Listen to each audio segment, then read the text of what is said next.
Hello and welcome back to Nature of the Beast. This one is called Both Feet on the Ground. I'm Xenia. I'm Sophia, and this is our second live stream of the day, so if you've joined us from the first one, welcome back.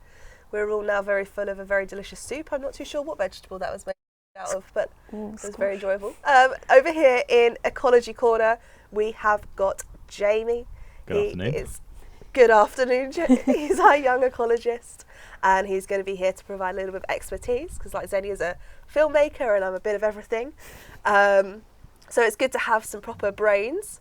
Student though. Group student, yeah, you're very close to the end now. And over here we've got Lauren. She's going to be doing everything on social media. Keep an eye on your comments in the comments section, so make sure to chat with her. And she helps us make a few videos as well, and we'll chat with her very soon. What have I missed? What is Siren? Sorry, I'll throw that back at you again. Oh, again. I might change my wording a bit from the last time. Yeah. So Siren Calling, we are a digital communications charity is what I would say, trying to help 16 to 25-year-olds to kind of feel better about their place in the future to do with the environment.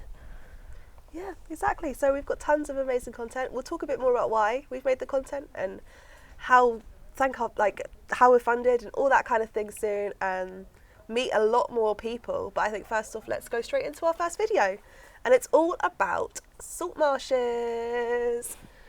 Yeah.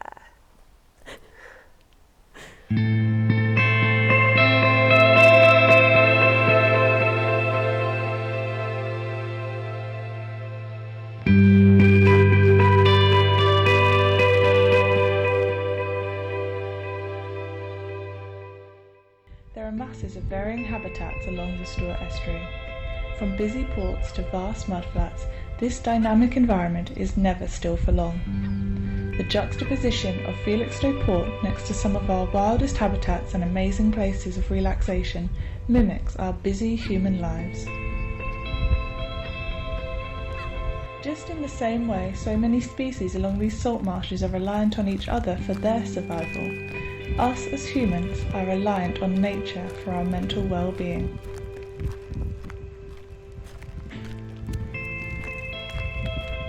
The concept of biophilia stems from human evolution. Thousands of years ago, humans evolved on plains interspersed with trees. These wide open spaces of grass and other low-lying plants are ingrained into the human consciousness. They're places where we feel both happiest and most relaxed.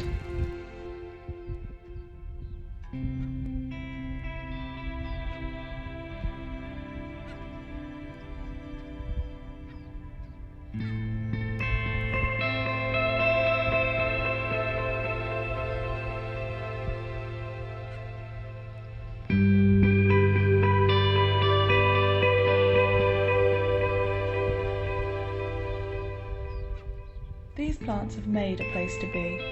Through the challenges of muddy undergrowth, buffeting wind and saltwater inundation, they work together as a community to build a place to be. Samphire pioneers, stabilising the mudflats and improving drainage, creating salt marshes, inviting space for sea lavender and purslane to join its sea defence community.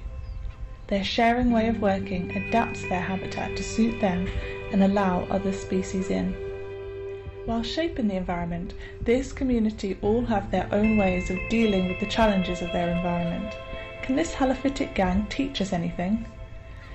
Samphire roots filter their uptake, then store excess salt in its oldest leaves.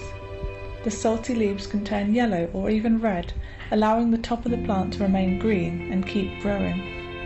Sea lavender is thick-skinned, a bit like us. They store water in their fleshy stems and leaves. They excrete excess salt through glands just below the leaf surface, and they germinate fast, showing they're both adapted and resilient to their surroundings. And we're grateful for their work. They provide habitats and breeding grounds for wildlife, as well as food. A hectare of salt marsh can capture 2 tons of carbon a year.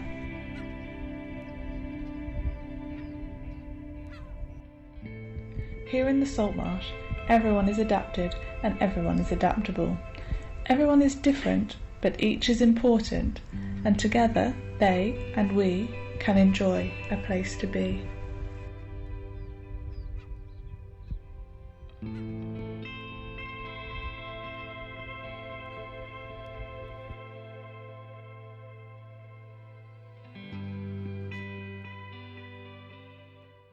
First. Welcome back. If you're just joining us on YouTube, really sorry, we had a little bit of a miscommunication there, but we should be live on YouTube as well as Facebook now. Everything you've missed is available to rewatch later. So I think we're all quite used to seeing salt marshes, if you're from Suffolk especially, because we have them around everywhere.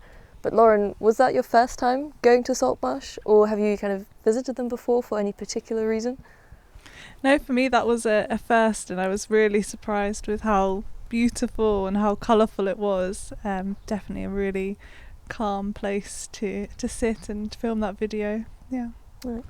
That's lovely. So actually, how was the salt marsh formed? You know when you're like, I feel like I studied this at some point, but I also can't remember, like, it's along the river estuary. Yeah, so for salt marshes to form, you generally need a place where a river or a creek meets the ocean, but it's quite sheltered, and the sediments that are coming through the river or the creek, because it's sheltered, can then build up, and that elevation means then over time that's getting less flooded by the seawater. Sea plants, such as you see in the video, samphire, is able to pioneer that, and then that becomes more of a cycle. The more plants you have, the more sediment gets trapped, the more it gets elevated, the less it's getting flooded, and that becomes... So they grow. Yeah. Okay, that's really interesting. Nice. Yeah. I'm really surprised by just how much actually goes on, like on the salt marsh. It's very unassuming, kind of looking at them, that there's so much happening. Definitely, yeah. I think when we were sort of doing some of the research to film that video, it seems that those plants really are a community and really are working together, and all have very different traits, but very adapted to that environment. It's very cool. I think that's the beauty of that video. And we originally, when we were thinking about what videos to make and we came up with that idea, it was something that Jamie said that actually inspired us to make that video, and it was, you go to the salt marsh because it's just a place to be. Yeah, it's one of the most relaxing places. It's also got some benefit for humans as well. Salt marshes are fantastic natural sea defences. Sometimes when we build our own sea defences, we actually can recede their growth. But they are just fantastic places just to be at peace. To just relax and work on your mental well-being. And I think a lot of what we talk about in Siren, at least, is how we can utilise nature for our mental well-being, given that we're all, generally quite anxious about the climate and its future. And that video was a really nice representation of how. There's a word that's currently escaping me about why humans particularly find big, wide open spaces relaxing. Biophilia? Biophilia, yes. It's something about how we were adapted when we were all living in Africa, and how big, wide open plains of Africa are what we're used to historically, and now we all live in tiny box flats in Ipswich, or so it's about that wide open space. Yeah, something really calming about it, isn't there? Yeah, Something really chill. Yeah. Do you think you'll go back to them in the future just to relax? Definitely, I think it would be really, it was such a beautiful, colourful place, but it would be nice to see that through the seasons as well, as something that would love to go back at different times of years and see how the plant life looks there at different periods in the year. Oh, nice. You said it changes a lot down there. I say it does change a lot. I mean, it's absolutely gorgeous in the summer, but when it comes to the autumn, winter, I feel like the estuaries come alive. Especially with the other wildlife that use the salt marsh. Yeah, well, that was actually going to be my next question, wasn't it? What else does the salt marsh support? Because we talked about the plant communities, but... So on the Stour estuary, many of the wading birds use the mudflats at low tide to feed. And when high tide comes, the mudflats disappear with the incoming water. So they use the salt marshes as a high tide roost, and it's incredibly important, these salt marshes, because during this time they need to conserve energy. If they can't feed, they only can lose energy. So the salt marshes have, across the Stour estuary, we have lots of high tide roosts, which you get lots of surveying, and it's called wetland bird surveying. We count these high tide roosts, and it gives us a good idea of the population on the store estuary of the wading birds. It's also fantastic for just witnessing the spectacle of just seeing thousands of birds flocking together on a salt marsh is quite a spectacle. I think, yeah, so just quickly explain what a high tide roost is. Yeah, so the high tide roost is it's when they can't feed, so they will flock together for safety in numbers, and at this time they'll get a bit lazy, especially black-tailed godwits, so go to sleep, get a bit lazy. Okay, wait, hold fire on the godwit facts. And do you know why? Because at 6 p.m. we're doing another live stream called Look Up to the Sky, and there's a whole video on godwits, and we're going to talk about them, high tide roosts, we're going to talk about the salt marshes a bit more, and some other birds along the estuary as well. But there's a strong bird theme running through each one of these. I wonder why that is, Jamie. Just through this corner, it's fine. Okay, shall we go into the next video? Yeah, let's move on. Yeah? Do you want to introduce? The next one is a young producer video made by Hazel, who you met in the previous live stream, and it's about water. Did you know that every household uses 70% of all their water outdoors during the summer?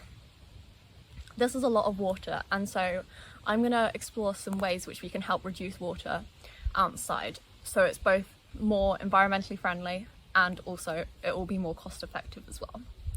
So I'm going to start with watering my grass, but before we do that you need to see if the grass actually needs watering, because 50% of water used to water grass is wasted because the grass didn't need watering. So you can test this by pushing down on the grass, and if it springs back up it doesn't need water, and obviously if it doesn't look, it's all grey and orange and horrible, didn't know what colour grass was, then it also needs a water. And then you have to pick the time of day carefully, and either at the start of the day or the end of the day, because this is when it's going to be cooler, and so less of the water will evaporate. Move it like so it's always in the shade, so it's sunny over there. So I'm going to put my sprinkler. So once it's on, you need to check to make sure that the pipe's got no holes in, and if they are, it's so easy to fix. You just put a bit of tape over it, and then, because so much of the water can be wasted by doing that. And it's important to water it for enough time that it goes quite deep into the soil, because it needs to get to the roots to actually be effective, and if it's just on the surface then it will just evaporate off really quickly and you'll need more water. It's also important to make sure it's positioned in the correct place, because obviously you don't want to just be watering your paving slabs, because that wouldn't make any sense. And so yeah, then you can leave your water be. Also, it's not very good to do it on a windy day, because then you lose a lot of water onto the road and things like that.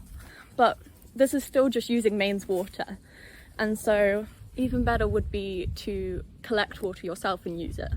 And obviously not everyone has space to do this, which makes it a bit harder, but if everyone just collected one water butt a year, then between us we'd have 4 billion litres of water to water our gardens, which is such a win. We installed a water butt up here, which I'm going to come and show you, and this is really good because we can collect all our water in that to water our garden, so we don't have to use the main supply of water. But you don't actually need a proper water butt, you could just use some big containers if you could find any. Also, other ways that water can be wasted outdoors is when you're washing your car, which is a good way to make your parents happy, but a lot of people keep the hose running the whole time when they're washing their car, and it's so much more efficient to just get a bucket full of water and some sponge, then just wash it and then give it a rinse with the hose. They're just really simple changes, and it means that we're not wasting as much water. I think it's fine for now then. Wow, okay, so we are back. We're going to have a quick chat with Hazel about that video that she made in a minute, but this is probably a really good time to thank our funders. That is Suffolk Coast and Heath Area of Outstanding Natural Beauty, the British Ecological Society, Lotto Community Fund, and the Suffolk Naturalist Society, I think. Naturalist Society. Oh dear, third time was unluckiest. Yeah. Cool. Well, I didn't actually know that there was so much to watering your lawn. Like, that's quite incredible. Where did you learn this, just by yourself? Did you, how? I just looked it up online because I don't know, I've never put all that much thought into watering your garden, because it's amazing how you can really overthink all this stuff, but like like, yeah. That's so true. Yeah. No, it's good to know that there is, even in those kinds of areas where you wouldn't think that you can make a difference and do it smartly, that there actually is so much that you can do. Yeah, and like all those things, like it's not about doing, like getting something different, it's about actually just changing the way we do things, which I think is a really important way, rather than actually changing the way we live, because we're not very good at change as humans. Like, no one likes to change what we're doing or change the way we live, but it's just a way of more adapting to it instead, which that's very true. That's what all the young producers have been making videos, and all the videos are kind of focusing on that, just being able to make little changes, and you're changing your environmental impact, making it better. So that was a really nice video about it. Really lovely. I think it's one of those things where maybe like my mum's generation or our parents' generation, saving water was the big thing, because I mean we still get a lot of hosepipe bans and things like that. I'm assuming everyone does where they live, but it was always something that you never really think our generation has thought about a huge amount, in the whole turning taps off and reducing how much we water. I don't know about you, but like I know we kind of span millennials and Gen Z in this group, but you know, there's that very old sort of meme about all millennials loving their house plants and things like that, and wasting lots of water and all that kind of thing. I think as a generation, especially at Gen Z, we're way more sort of concerned about climate, and sometimes it doesn't sort of like trickle down, water pun, into things like reducing our water and things like that. People don't think as much about that stuff anymore. It's a very long-winded way of getting to the point. Yeah. I think it's kind of, once you leave school, I found personally, once I left school, you stop getting told those things. You kind of have to seek them out yourself to figure it out. So I think that in our generation, from what I've seen, people are quite good. I mean, you're a perfect example. You looked it up and you were trying to figure out a way to adapt, rather than having to be told that this is how you do it, because no one's going to tell you. Definitely. And like water, we all take for granted so much that we can just use as much water as we like, pretty much. Like, and I mean, there's good things where you can have like water meter and then kind of monitor how much you do, which I think is also quite like an effective way of doing it, because if you can actually see that in numbers, then it kind of quantifies it. I don't definitely. know, I'm quite like I like having like a bit more of like a competitive edge, and then it's like kind of like it's kind of like, oh, can I beat how little water I can use today? That's a good way of doing like it. Financial implications with that as well, isn't definitely, there? Saving yourself some money. I think smart meters are probably, we recently got one in our house, and we've got quite an old house where my grandparents also lived, and apparently my mother's father used to watch kind of the electricity meter go, because whenever people turn things on, and my mum's turned into that, just looking at the smart meter now with electricity. So in some ways, maybe try and keep yourself from getting too obsessed with it, but be aware of what you're doing. Yeah, we had pay-as-you-go electricity in my student house. Oh, where you have to top up a card, and I tell you what, you will never ever put the heating on, ever. The minute you start doing that, it's great for your environmental impact, but I wouldn't recommend it. Oh my goodness. So anyone else, what's going on social media, Lauren? Has anyone commented anything? Lots of compliments on the video. It's very very nicely filmed there. I think I've had one question about just your interest in sustainability, where that's come from, and what sort of led you to be concerned about your environmental impact. I guess I'm really lucky that I've got kind of like a family where we kind of have the capacity to, or like have space in our lives to think about things like this, because and my mum is a lecturer in environment stuff. I don't really know what it is, not gonna lie, but she's always been she's always been kind of like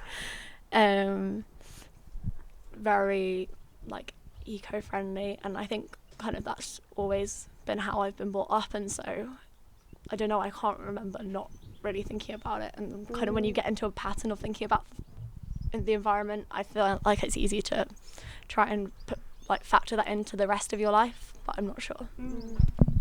You said you lived in quite an old house. Was it you that said that? And that you Oh, it might have been me. Wait, was that you? I said, yeah, old house. Yeah. Oh, okay. I was thinking about, did you say something about burning wood? You have wood burners in your... Yeah, we don't really have any radiators or anything because, I don't know, our radiators are so bad that it's just so not cost effective, and we just have open fires. Well, we have a wood burner upstairs and then we have 4 open fires. But I was looking at the emissions from the open fires, and it's like only 30% efficient or something, and so it's not actually a very good way of heating it up. And you need to, although wood is actually a carbon neutral method of heating, it's only if you properly dry the wood and do it. And quite a lot of people still use coal, even though that's awful. But wood burners are a lot better because they're a lot more efficient because they're closed, and so we've tried to use more of a wood burner rather than the open fires because that's a lot more efficient at heating up the house. Okay, top tip if you live in an old house there. Wood burners over open fires, especially if you're using rubbish. Fantastic. Anything else, Lauren?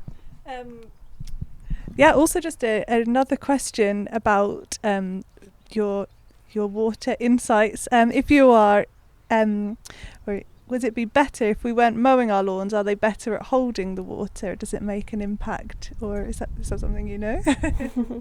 I'm not 100% sure because you can get vegetation which helps the ground to hold the water, which I guess I don't know specifically. It depends what's growing in your lawn, I guess. And you can get I think it's called mulch, like the little wood things which help stop the water evaporate as well. So there are other things like that you can do. Trees as well, if you've got lots of trees and it rains on the trees and the trees hold some water for a little bit and then it drops onto the ground. Yeah. Going back to GCSE geography. Water cycle. Cool. Fab. Fantastic. What's next? We've got some oil beetles. Roll VT.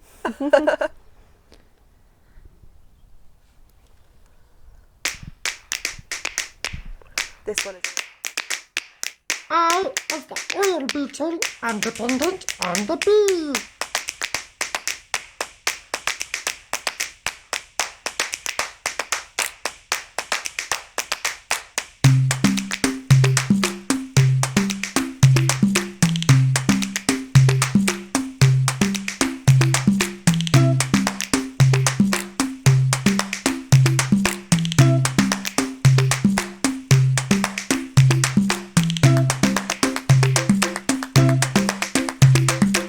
And here we see the oil beetle larva relaxing on a flower head in the grass. As the solitary bee goes about her daily life, the oil beetle lies in wait, looking for an opportunity. Using his specially adapted hooks, the beetle hitches a ride on the bee straight into her nest. Here, the beetle feeds on the pollen and nectar she has so carefully collected, only to emerge a year later fully developed. On occasion, the oil beetle larva mistakenly attaches to similar-looking insects such as wasps and hoverflies. In this case, the beetle is not taken to a bountiful nest, but rather, most likely, die. What David has just explained is the interdependence of species, where I, as the oil beetle, am dependent on the bee. Decline in bee habitats, such as wildflower grasslands, has led to a decline in bees, and therefore also oil beetles. 3 species of oil beetles in the UK are now extinct, and the remaining 5 are declining drastically due to changes in the way our countryside is managed.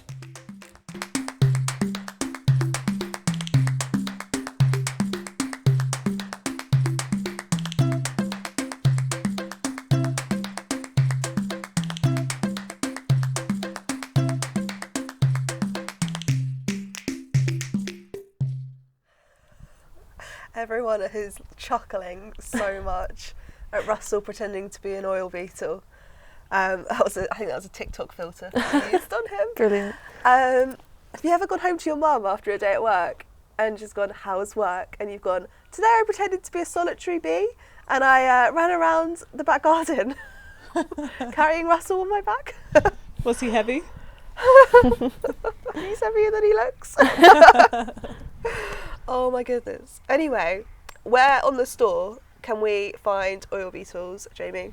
So I've been reliably informed from a friend who used to work at Bugs Life that the Harksted on the Store Estuary is the best place to find oil beetle. And if you do find oil beetle, take some photographs and send them in to bugslife.org.uk for their citizen science project. Okay, awesome. Nice.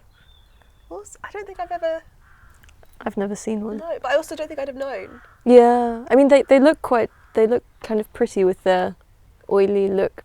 Yeah, I mean you can see why it's called when it's got that like iridescent shimmer Yeah, on. but that isn't actually why it's called an oil beetle, is it? It's literally the no, oil. You're right. Which, Yeah. so it's other insects take the oil and use it to protect themselves. So the oil burns and it's poisonous. So wait, the oil's inside them? So they secrete the oil from their joints. Why the joints. joint? That's so weird. You know, you kind Well, of it's like sweating, imagine isn't rubbing it? your leg together Is it? and sort of oil comes out. You know, it's that kind of thing. So they do that when they're threatened, and it burns and it's poisonous. I think it can even blister skin. Oh wow. So things like soldier beetle or biting midges will take the oil because it's a great defense for them. They're repurposing it, so that will hopefully avoid being predated on by bats or birds for them. I Damn. see. Okay. Interesting. So, if you do go and find an oil beetle at Harksted or somewhere else, please don't touch it. It's the outcome of that conversation. Yeah. What other beetles do we get? Do you know much about beetles in Suffolk? Not massively, no, not really. But I know oil beetles. I mean, I was exactly the same. I thought sort of black, iridescent. That's where the name comes from. But even though I'm not a massive expert on sort of beetles, there are some fantastic apps which are now coming out. So there was a fantastic comment in our first stream earlier, which can obviously be rewatched, that said Suffolk has some amazing wildlife, and you can just photograph it. And there's plenty of apps like iNaturalist and things like that. You can upload it if you're not sure what it is, and other people will tell you. So if you go out and find some beetles, and hopefully someone else will tell you what they are. That's kind of what I do. That's cool. Good shout. Yeah. Okay. Next video. Next video. Any further comments about oil beetles, anyone? We good? All right. The next one is a young producer video again. We were on this theme of reducing our environmental impact. We spoke quite a lot about food earlier, and this one slightly goes into that theme, and it's all about foraging. So let's hand over to River. According to the internet, right now, September is a really great time for foraging. Although I might have missed some of the more traditional foraging foods, such as nettles and elderflower, which all came earlier in the year in springtime, September is especially abundant for berries. So hawthorn berries, rosehip, sloes, wild raspberries are all ideal in this late summer, early autumn period. So I'm going to head out, it's a lovely evening, and see if I can find any of these things in my area. So I've just set off on my foraging quest, and I haven't even got further than my garden, and I've already realised that there's an apple tree in the corner of our garden that I've never really noticed. So I'm going to pick a few of these and see if I can do something with them. These plants here with the spearhead leaf are potentially edible, but they do look really similar to many other plants that could be very dangerous. They're all in the carrot family, so they're similar to carrots that we might eat, and cow parsley is another one that's in the family that's quite common. But because I'm not an expert at foraging, I'm definitely not going to be picking them, even though it might be edible, because I don't want to make a mistake. So I'm just a couple of minutes into my trip, and I've already found what looks like a European dewberry, which are quite common, but not necessarily around this area. And there were only 2 growing, and they are commonly eaten by small birds, but they are very edible for humans and are baked in pies or can be eaten raw. Because I've only found 2, I can't put them in a pie, so I'm just going to eat them now because they do look really good. Although these nettles may look really good, according to my research, because there are flowers growing on them, they're not quite right for eating, and they'd be much better earlier on in the year, so we've definitely missed our slot with this one. I've just got back from my forage, and I think it went quite well. I didn't find an abundance of anything, but those European dewberries did look like there would be a few more in a few days, as they were just coming through, so I'm looking forward to going back in a week or so and collecting a bunch of them and seeing if I can do some proper cooking. But I did find plenty of stuff, some of it which I felt prepared to pick and eat, some of it I thought best to leave it, don't want to take any risks, because it's best to be sure, and definitely didn't want to make any mistakes. So the verdict, is it sustainable to do for a long period of time and for it to be your only food source? Definitely not.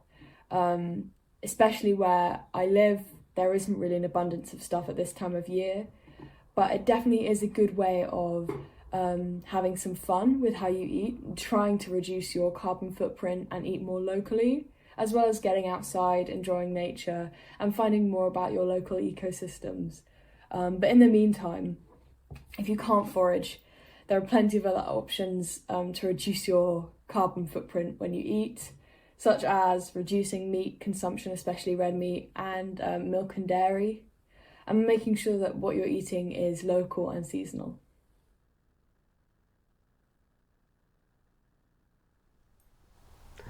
What an amazing video.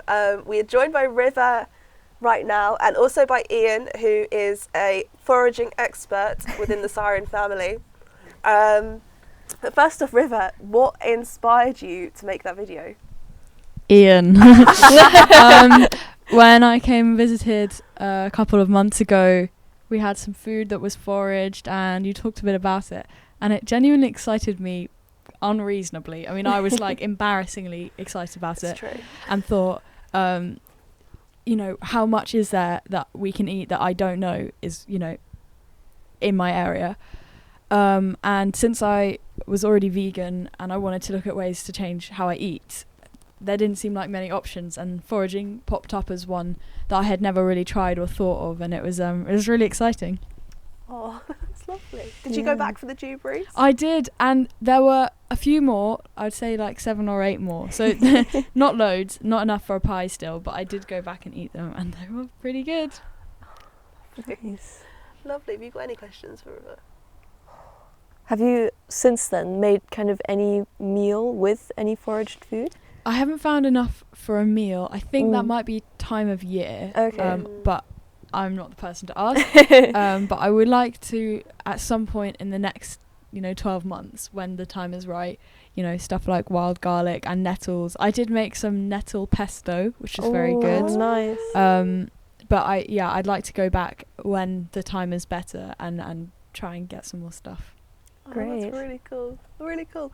I mean, we're actually surrounded by fennel, aren't we? Pretty much most of what's behind us is fennel. If you're an aniseedy kind of gal, which I am not, you can just eat it. Well, Ian's literally, there you go.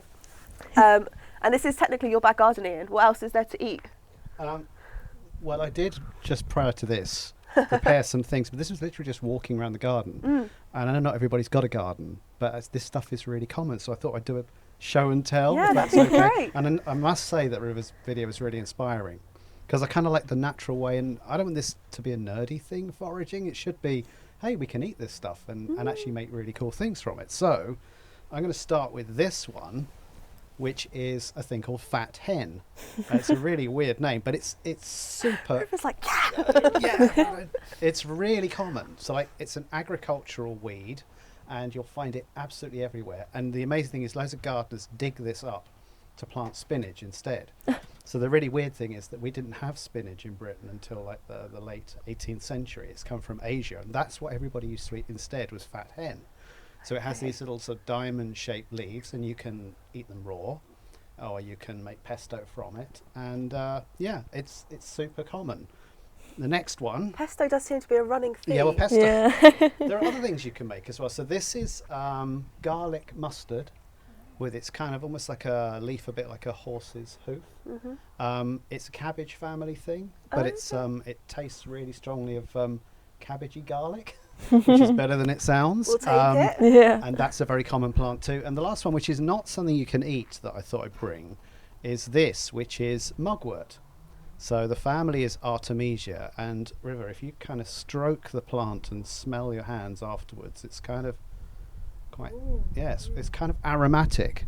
So you can make, if you're interested in incense and smudges and things like that, you can hang it upside down and dry it, and then it will smoulder and burn really nicely and give off a really interesting perfume.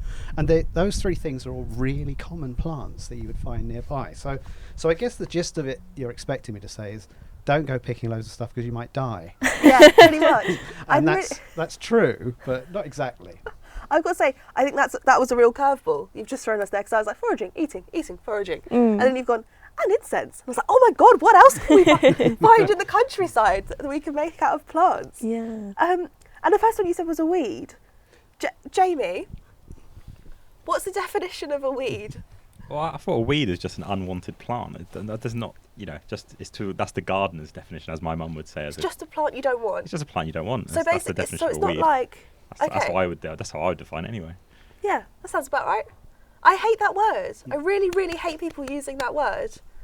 Like, there's not a plants family, a family of plants that are weed. Did anyone else? Oh no, I'm going to go on a tangent. Okay, yeah. Well, this is a garden of weeds, isn't it, behind you? This is weeds, but it's alive with wildlife. It's full of things that you can eat. It's supporting, as it gets darker tonight, people stay tuned in. We'll hear bush crickets, and it's like a haven for wildlife. And we get glowworms here, and it's so cool. It feels like you're living in Spain or Greece or something like that when you're here with all of that around you. But I did want to flag up, because it would be remiss of me not to say, don't just go picking those things. But I think for a couple of reasons. One is, if you pick everything out, there's nothing left for wildlife, or the plants won't grow again. So kind of harvest things sensibly. And you got to find out what you're doing. You've got to look at books. You've got to learn and take some lessons, because there's a few things that are really, really bad. So cow parsley is very common in our hedgerows, little white sort of umbrella-shaped flowers. It's edible. But it looks almost exactly like, and I think this is what you were referring to in your video, wasn't it, River? Almost exactly like hemlock, which kind of 7 or 8 leaves of hemlock, and there's no turning back. Oh God. You're not going to survive. In the Hunger Games, that pill that they give them. So if anyone's read the last book, it's called Nightlock, and it's inspired by hemlock the plant. Right. Just another pop culture reference. I thought, carry on. I nearly made a little weed reference from. Do you remember Bill and Ben, the flower pot men? Oh, yeah. Yeah? But I thought that was too far. Carry on, Ian. Well, I don't know, Josh, whether you've got some images I put up, because I just wanted to tell a quick story, if that's all right, River, because and it's along the subject of being careful what you eat, because this is mushroom season now. So this thing on the screen now is a morel. It's a kind of lumpy-shaped mushroom, and actually I took this photo in Scotland. And I went walking and saw loads of these, and I thought, that's morel, which is an amazing delicacy, and chefs pay hundreds of pounds for morels. So I filled my hat with morels and was walking with a friend, and we went back to his house, put them on the table. So I went upstairs to get the book, and I came downstairs, and Josh, if you put the next image up, they weren't morels. That's a morel. Oh. And I was, what a shame. So I was reading the book, and I came downstairs. And if you look at the next image, Josh, you can see the two of them together. So there's the morel on the left, and the false morel is the one on the right. And I was like really sad. And I said to him, what a shame. And he said, what do you mean? And I said, well, this is false morel. He said, I've just eaten one. And he'd literally just picked it off the table and eaten it. So I was like, really? So I read the text in the book, and it said, false morel can be deadly poisonous, especially if eaten raw. Oh, God. So we kind of stood around and laughed a little bit, and then realised we better do something. Called the doctor. The doctor gave him something to make him sick. Then we got an ambulance to the hospital. He was fine.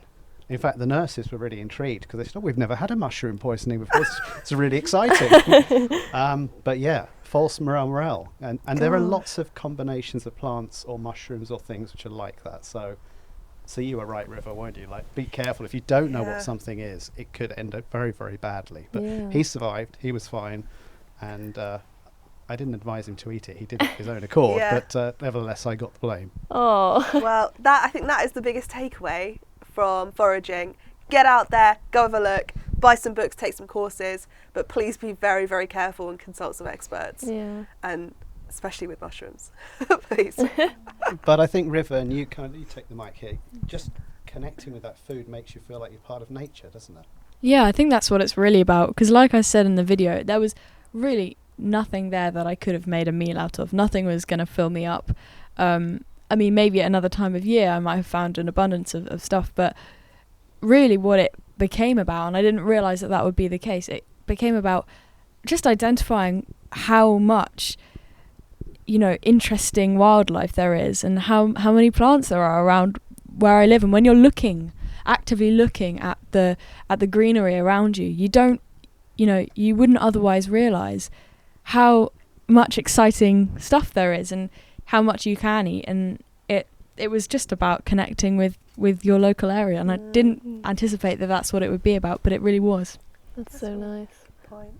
This time of year, what can we do to feel that way? What can we forage so we can have this little connection? Well, River was saying about it's a good time for berries. Which it totally is. So you're going to have maybe the last of the wild raspberries, clearly lots of blackberries at the moment. I was listening to a really good recipe for blackberries where you kind of sort of heat them up in some like blackcurrant liqueur or something syrupy and sugary, brown sugar, and then you freeze it. Ooh. And then it turns into this crushed blackberry ice that you can have, on things, granita. That So sounds that's great. a really cool way of using it. Put some spices in it or something like that. So lots of berries around. In Suffolk, we're not the best county for mushrooms. It's quite dry. Mushrooms like it damper, but there'll be parasol mushrooms coming out around now. If you look on golf courses and parklands and dunes and things like that, lots of parasols. It's a really interesting time, and the last of the plants, because I picked those things just in the garden here. So, you'll be able to find fat hen and put it in salad or make pesto, sorry to repeat that from it, or the garlic mustard that I had, which you could just have in cheese sandwiches. It adds a really interesting bite to it. So yeah, there's lots now. It's autumn time is such a time of abundance, really, isn't it? Cool. Wow. Gonna go do that. I like the connection to nature that you've just said. I think I said this to Jamie as well a little while ago, in there's being out in nature and walking and not really thinking about it. And sometimes, when you've not got a screen in front of you or something occupying your brain, you get my mind will go racing thoughts and I'll overthink things. But if I'm walking along identifying plants like you were, your brain's actively doing something and you're deepening that connection mentally with where you are and what you're doing. It's not just going for a walk anymore. And I found this when Jamie dragged me out bird watching, that it was keeping my mind occupied, That's so nice. It's really nice. I think also, the fact that autumn is a time of abundance, it's really nice because it's the end of summer and a lot of people don't like that, they don't feel great about it. So being able to have that going into autumn and then having this connection with nature, this is so nice. I think it's really nice that you said that, Xenia, and I hate the passing of the seasons in a strange way, and I love it because nobody wants to say goodbye to summer, even though we're here dazzled by the sun and the clouds. But it's a time when so much is available to harvest. Then we'll go into winter, and there's a few things around, but then February, it's already spring is coming here, and those first shoots that come up, you suddenly feel alive again, and you sense the turning of the earth and the seasons. It's a magical thing. And what you said as well about the act, Sophia, of looking for things, being meditative and relaxing, and my brain isn't racing about all the emails I haven't dealt with or messages because I'm looking for things that, hey, I'm going to eat them. So that's really cool. There's 20,000 unanswered emails in my Gmail account. Oof, okay. And on that note, It's going to be a lot of foraging. On that note, should we have a look at our next video? Yeah. Yeah, this one is made by Xenia. It's a beautiful, it's one of my favourites. It's all about a plant called butcher's broom. Ruscus echolaceus. or butcher's broom.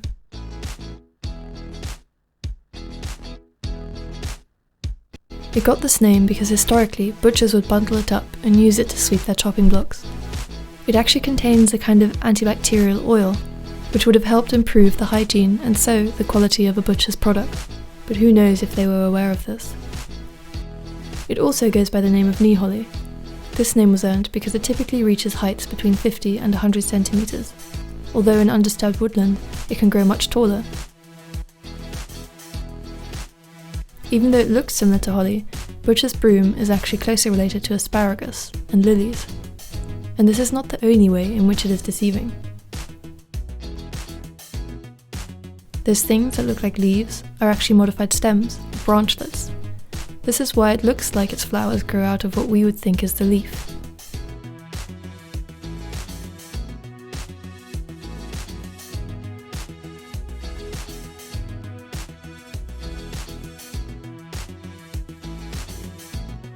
Butcher's broom has male and female plants, both of which grow flowers, but only the female flowers bear fruit in the form of a small red berry.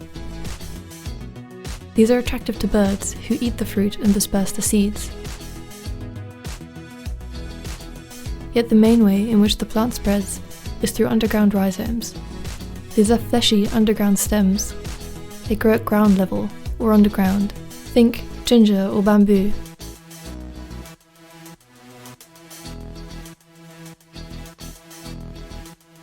In the UK, it generally grows in the south, preferring warmer climates.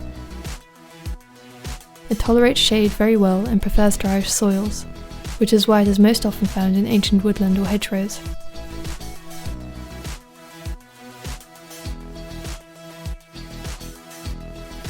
The seeds are safe to consume in the form of a coffee. It is even used in medicine, which can help with poor circulation and other related issues.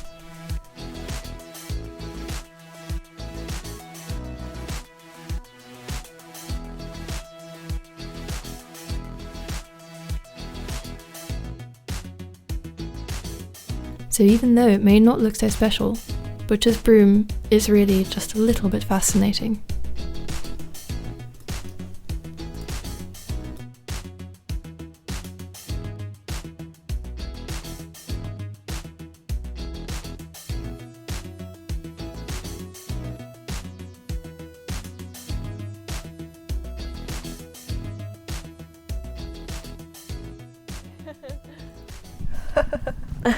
So another plant that we could go and forage in the store estuary. Yeah, I suppose so. Yeah, you said coffee. You make coffee out of the Yeah, seeds. the seeds. I tried to look into it, and apparently, I guess like coffee, you would roast them and grind them up, and then it doesn't taste like coffee, but it's like making a coffee. Okay, so like a hot drink alternative. Yeah, and you can eat the shoots because they're like asparagus. You can eat them when they're growing.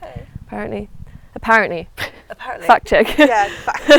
Don't forage them without checking first. Yeah, that's amazing. So I guess we should explain a little bit about why we're here, and we've talked about the funders, but the aim of this was to sort of talk about the area of outstanding natural beauty, which has just been extended along the store. So it's the Suffolk Coast and Heath area, and that does include the Essex side of the estuary as well. And we just wanted to pick out some key species, highlight their ecological processes behind them and ecological theories, and have a bit of a laugh. Everyone having a good time. Yeah. Good. That speed painting. Well, tell us about how you do it and the style. I use like a graphics tablet, and it's just on my laptop screen, and do it in Photoshop. Just drawing. It's digital painting, and it's very forgiving, obviously, because you can just keep clicking undo. So, yeah, I don't know. I'd definitely call it more of a painting. I don't typically do digital painting. I do like illustration, but it was really nice to kind of actually draw a plant and it be specific and then texture. It's a lot of fun. It's a really nice plant to draw. Yeah, it was a beautiful painting. Thank you. Really beautiful. Oh, excellent. Okay, well, Lauren, what is going down on social media? Yeah, similarly, lots of compliments for your drawing on social media, and people were saying it's really also very relaxing to watch you do that. Nice. So that's really cool. Where did you find where can people see Butcher's Broom? Well, generally you can see it in the Shotley Peninsula, was it? Shotley Peninsula? Yep. Yeah. Shotley Peninsula, but I couldn't get there, so I went to the Staverton Thicks near Rendlesham Forest, and they were just at the entrance of a pathway there. Cool. Really nice, very big bush, bigger than what I said in the video. It's kind of like up to here sort of thing. Oh wow. Yeah, Okay. Yeah. And that's also in the AOMB, isn't Yeah, it? Not the just extension, just but not just on the regular. Yeah. Yeah. That's really Yeah. cool. Really cool. Anything else? Lots of encouragement for more drawings, please. Cool. Got a But, business to start here. Yeah. I guess following on from that quite meditative theme, but maybe questions back for Jamie. Going back to Saltmarsh at the beginning, there was some comments about whether the meditative properties of going to a salt marsh, or whether on the other hand it could be lonely to go somewhere like that. Yeah. It could be. I mean, I always find it's more fun to visit those places with friends, but also I like open expanses. Places like Salt Marsh or reed beds are just so calming for me. It's very much like the foraging. Getting lost in nature is one of the most magical things I know in my life, and I would encourage everyone to give it a go. Yeah, really cool. Definitely. I think when we were down on the Salt Marsh, where were we? We were at Harksted. Harksted. And, it was just us sort of sat there, and there was not many other people around, but there was boats going past, here and there, and you could hear the docks or whatever. So it's not like being completely alone and isolated. There's bits going on that you can watch, I guess.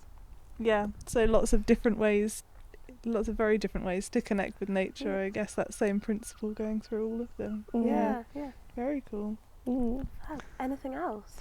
Well, I mean, we might have to bring the foragers back later. We've got some foraging questions. I think you touched on a point there about people's fears of foraging, so maybe we will have to bring the experts back on again in the end. Well, we can do that now.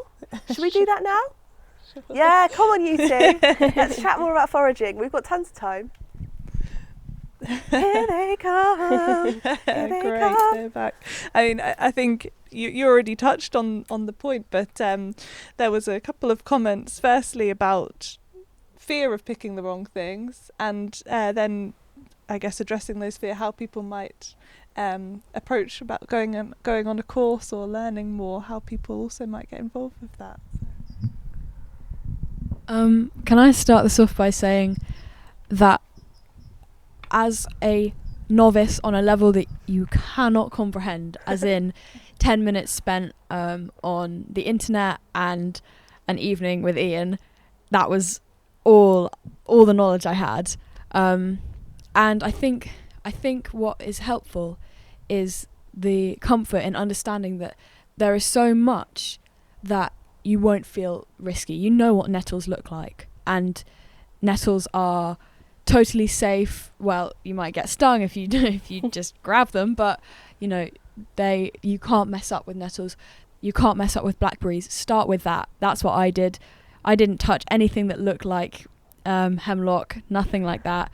So it's about the certainty, just stuff that you recognize, and start with that, and then with other stuff, I guess. My granddad used to squeeze nettle leaves, because if you do press really hard, it won't sting you. I'm not saying go and try it. I thought it was the whole thing of is it going upwards? It's the underneath, isn't it? The underneath I doesn't just wish we had sting. some nettles now to test Sophia out.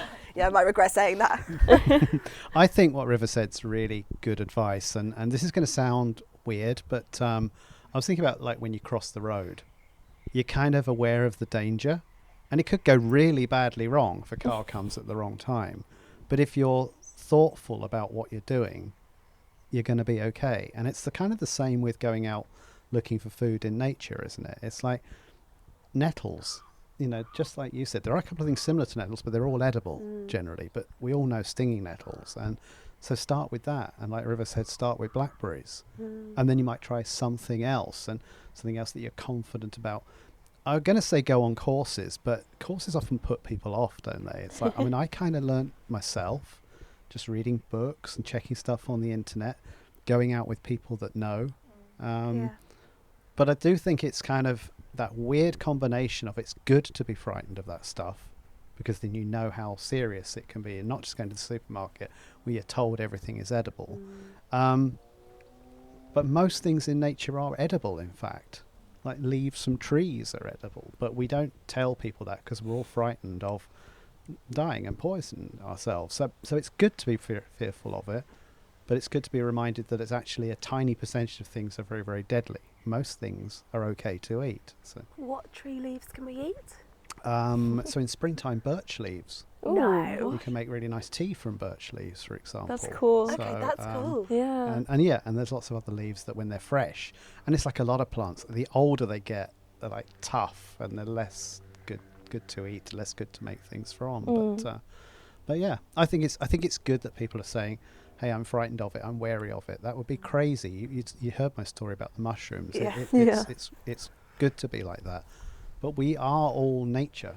We are just the same as all the creatures feeding in nature. And I love the fact that brings us back to where we come from. And we need that in our lives. So be fearful of it, be careful of it, but cherish it, celebrate it. Go and, just like River said, go and get some nettles. Nettles are really fun. So you just get a pair of scissors.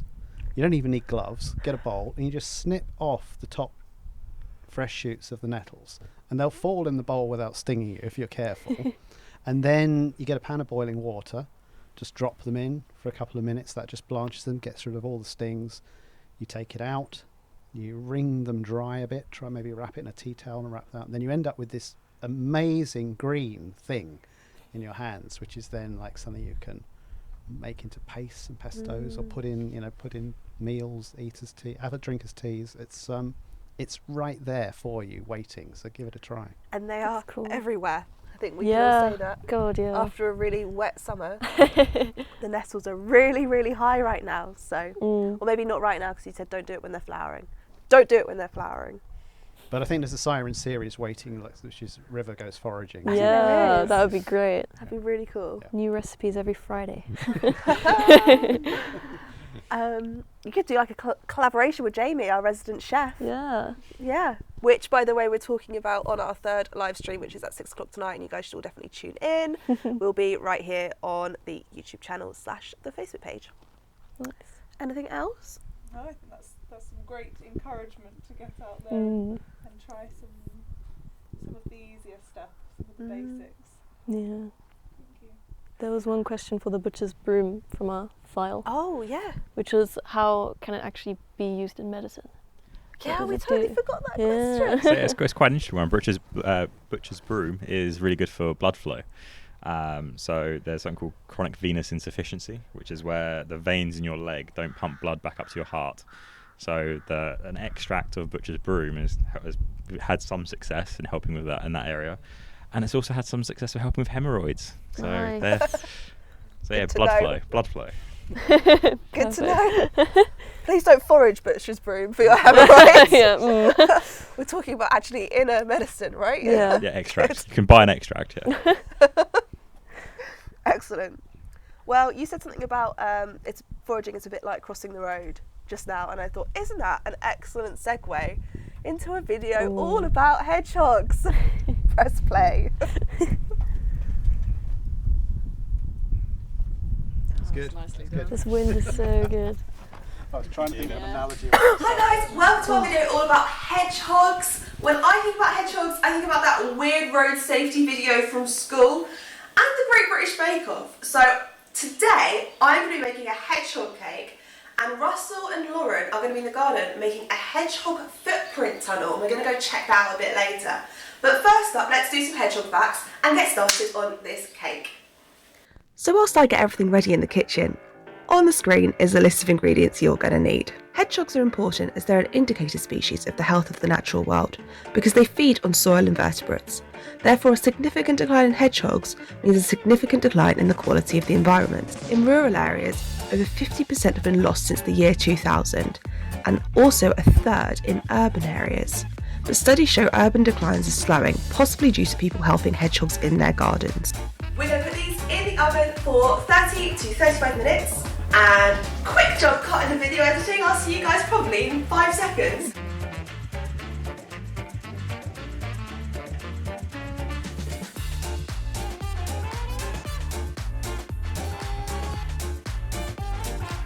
So while Sophia's making the cake, we're going to have a go at making a hedgehog tunnel. Let's talk about why hedgehogs are declining. Hedgehogs typically travel around 2 miles a night, but distances of over 6 miles have been recorded. Access through gardens is essential for hedgehogs, so barriers such as fences and walls pose a big issue. In addition, overly tidy gardens, habitat fragmentation from farming, and poor hedgerow management have all caused hedgehog numbers to decline. Increased urbanisation, traffic deaths, and increased use of pesticides, which reduces the invertebrate food available, are also having a huge impact. So what can you do? Well, firstly, you can create gaps in fences and walls for hedgehogs to pass through, or replace these barriers with hedges. Letting your garden grow more naturally with longer lawns and leaves on the ground gives more protection to hedgehogs as they move around. And finally, you can take part in a citizen science hedgehog survey. The link to sharing the information from your hedgehog tunnel is on the screen now. Hedgehogs hibernate usually from October/November through till March and April, and they might wake up and move nest sites during that time. The purpose of this is to save energy over the winter by not having to forage. They survive on fat stores they've built up over the summer, but we do find in milder winters they are more active. This can be an impact of climate change, waking up when they shouldn't, and when they do wake up there being less food available. Hedgehog spines are shed over time, with new ones growing to replace them. An adult hedgehog can lose between 5,000 and 7,000 spines. A little bit like a shark losing their teeth. Hedgehogs have poor eyesight as they really rely on their sense of smell and their hearing.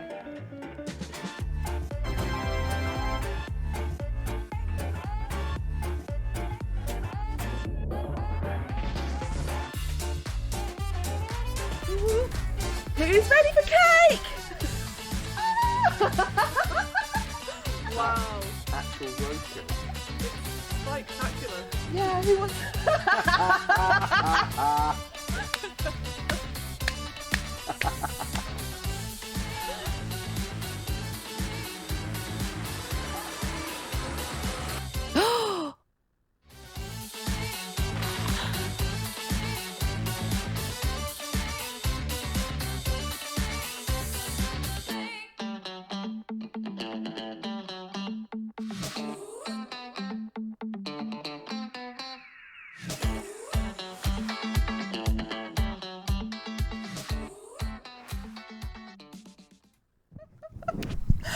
I hope you guys enjoyed that video as much as everyone here did.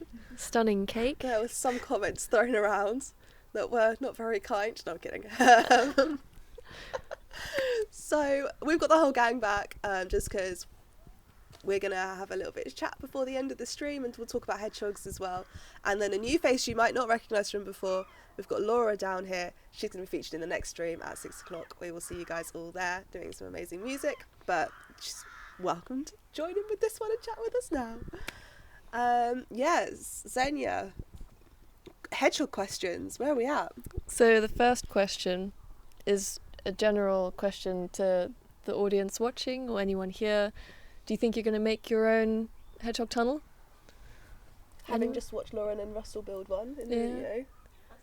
Yeah? I'll make a hedgehog tunnel. Nice. That's my voice. Oh. Put it next to your sprinkler in your yes, garden. I will. It will be beautiful. Nice. Yeah. Anyone else? You will have to say yes.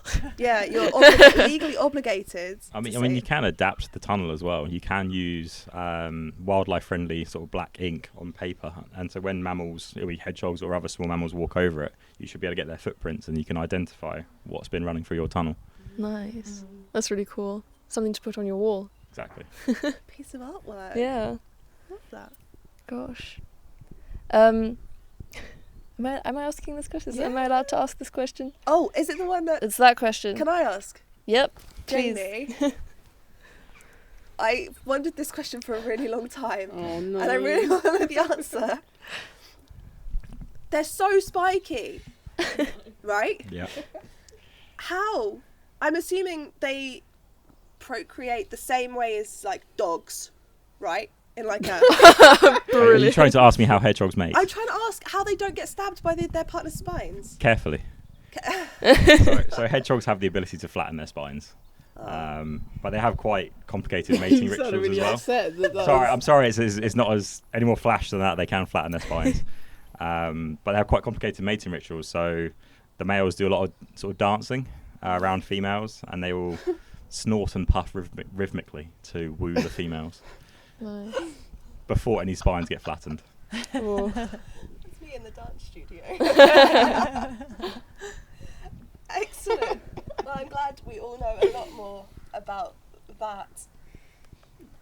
Yep. Anything else? No, that was the questions, unless there's questions from the audience.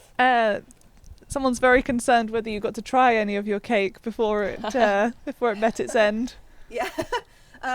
Well, to make that beautiful structure, you have to cut the sides off and the top of the cake off. I think there's a nice little animation in the video. So there was a little bit left over that we did all share around and have a tiny bit of, didn't we? It was tasty.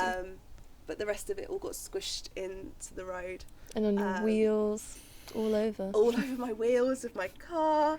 I had to wash the road. But I think it made a nice point. Yeah. Hopefully. Yeah. They're really hard to make, okay? Really hard. What was the message? Don't run over cakes. Yeah, the takeaway from the hedgehog video, don't run over cakes. Yeah, and there's also another question just about citizen science projects and how people can get involved with tracking hedgehogs or, helping out. Obviously, we realised from the video they could not have the best end, so how we can get involved in helping. Yeah, I quite like how Sophia's cake pictured one of the biggest issues with hedgehogs. So obviously they're really struggling with habitat loss, but there is a way you can help. I know it's quite grim, but as we do travel around, whether it's public transport or for our own transportation, we do see a lot of roadkill, and it's actually really, really beneficial to report that roadkill, report it to the Mammal Society, because it can really help let them project what percentage we're losing, how many numbers we're losing to roadkill. So that's a fantastic. If you're interested in hedgehogs, and that's a fantastic one to report any sightings alive, or hopefully alive, but also dead ones are helpful too. Great. Okay. Has anyone ever eaten roadkill? Yeah. Yeah. Yeah. Really? Here's a mic. Oh. Well, yeah. It's an interesting question. An interesting question, especially for someone who's brought up mainly vegetarian. But I think it must be one of the most sustainable ways to eat meat. For sure. And obviously it's against the law to pick up the meat that you hit. But Really? Yeah. Yeah. Why is that? Okay. So people don't hit it on purpose. Oh, okay. Fair I play. don't Yeah. think want to damage their cars that much. I just would like to add that I'm not advocating Yeah. eating hedgehog roadkill. Just thought I'd put that out. No. Can hedgehogs be eaten in general? I wouldn't want to try. Let's not even Let's- discuss the not possibility. No. Laura, tell us about what Well, roadkill? Mainly a pheasant a few times, but it was an interesting kind of moral thinking process for me. But yeah, I think it's an interesting one to think about, actually. I think it's come up a couple of times in terms of us all finding small ways to reduce our environmental impact, more ethical ways of eating meat if you choose to do that, and that is really, really important one to mention. In the end, I decide I don't enjoy eating animals. Yeah. But yeah, that's fair enough. Yeah. We've all got our own boundaries. Mine is definitely drawn at eating a hedgehog. They're so cute and they're spiky. Why would you even bother trying to eat that? I know, you're absolutely spot on. Yeah. Badgers are pretty good at eating them. Are they? Oh, yeah. Is that what? Actually, it's a really good. What do badgers eat? Badgers are omnivorous. They'll eat pretty much anything. They're not that fussy. They're great at foraging, but they're also fantastic at eating, catching things as well. Like Fantastic at eating hedgehogs. They actually are. They're really good at flipping them over and scooping them out. Oh god. Ooh, okay. That's nice. Too far. Yeah. Fantastic. Yes. So basically, I'm a badger in an all-you-can-eat restaurant. Amazing. Anyone else? So, out of everything we've watched today, what is the standout moment for you guys?